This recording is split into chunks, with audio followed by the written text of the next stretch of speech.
The Berlin Wall was a physical division between east and west sides of Berlin. Furthermore, it had greater symbolism, representing the controversial border between communism and capitalism. With the conclusion of World War II, Germany was forced to pay many reparations to the Allies. Also, the Allied powers divided conquered Germany into four zones. The four zones were given to the United States, Great Britain, France, and the Soviet Union. This vision of satisfied revenge would come quickly crashing down. This replaced the cooperative atmosphere surrounding Germany into one of competition and defense of respective values. The newly created tension between allies turned Germany into West versus East, capitalism versus communism. By 1949, the division of Germany was becoming official. The three zones that were occupied by the United States, Great Britain, and France formed West Germany, known as the Federal Republic of Germany. The remaining fourth zone belonged to the Soviet Union, named the German Democratic Republic. Within a short period of time, the distinct separation of values and ideals were becoming very apparent. The west side of Germany implemented capitalistic economic system. West Germany was experiencing very substantial economic growth. It was known as the economic miracle. The West Germans embraced the values of capitalism and were also reaping the rewards. The opposite actions occurred in East Germany. Soviet Union had viewed their zone as a spoil of war. They stripped their zone of all industrial assets and shipped them back to the Soviet Union. East Germany was under direct control of the Soviet Union and the Soviet Union only, thus leading to a complete communist societal setup. The economy dragged and individual freedoms were severely restricted. As time went on, living in East Germany became intolerable. No longer able to stand the repressive living conditions of East Germany, the general populace wanted out. By the early 1960s, East Germany was rapidly losing both its labor force and its population, nearly 2.5 million people. East Germany was desperately searching for ways to stop this mass exodus. The obvious leak was the easy access to West Germany. Although the Soviet Union even threatened the United States with the use of nuclear power over this issue, the United States and other Western countries were committed to defending West Germany. This dramatically led to the structure of the Berlin Wall. All forms of communication between East and West Germany were cut off. No longer could the approximately 60,000 daily travelers head to West Berlin for well-paying jobs. No longer could families, friends, and lovers cross the borders to meet their loved ones. Whichever side of the border one went to sleep on the night of August 12th, that was the side that they were stuck on for many decades to come. The main influence that led to the building of the Berlin Wall was economics. By 1962, close to 37,000 educated professionals that consisted of doctors, teachers, and technicians fled East Germany. These highly qualified people were educated at the cost of East Germany.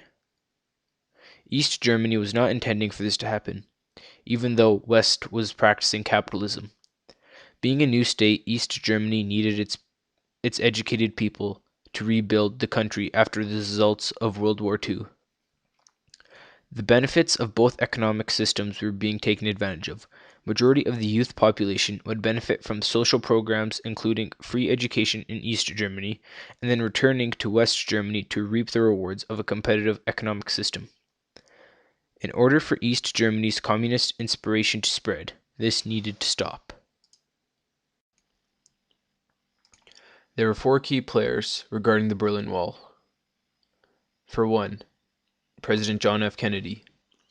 In June, President John F. Kennedy traveled to Vienna for a summit with the Soviet leader at the time, Nikita Khrushchev, challenge Soviet oppression and offer hope to the people of the divided city. The summit failed at reaching the intended goals by President Kennedy. It was unsuccessful in building trust between the two nations.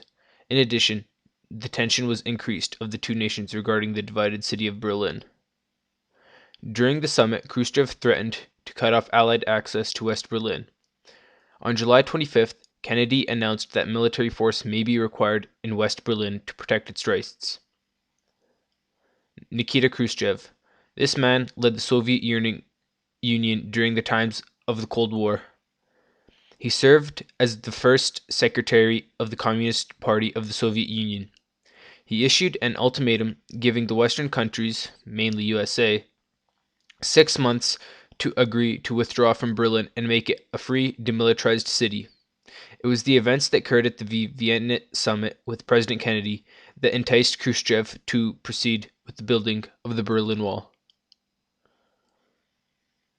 Ronald Reagan, who was the 40th President of the United States, he too, along with many other United States citizens, wanted a complete liberal world with no restrictions on human freedom. He wanted to purge the world of communism. Surprisingly, the confrontation between the two superpowers had decreased dramatically by the end of Reagan's presidency. During the time in office, Reagan's most remarkable action was the prevailing speech given at the Berlin Wall aimed at Gorbachev, the most memorable quote being, "Tear this wall down."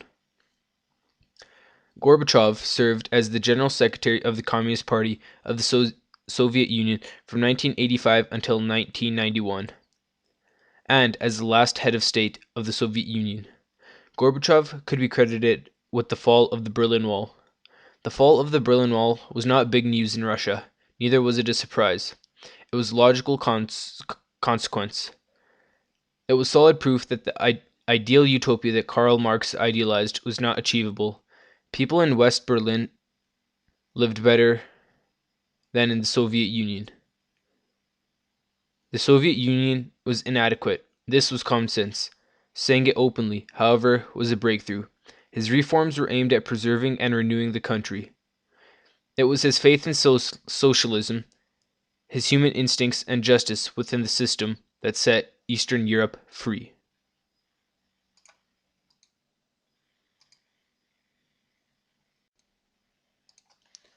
Once the two sides of Germany were reunited, the former East Germans all became even more miserable economically.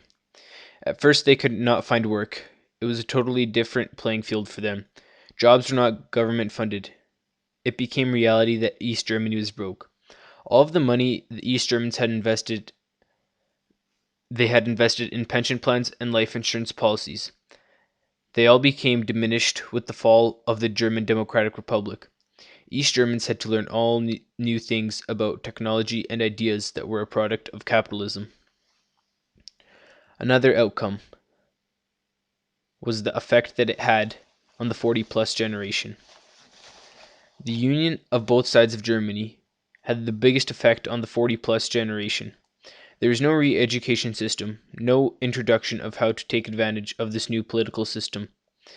They had always been told what to do, believed it was right, and now there is no one there to tell them what to do. It was left wide open for every get rich and con game. Black market folk very often sold them unnecessary insurance policies without explain of the small print.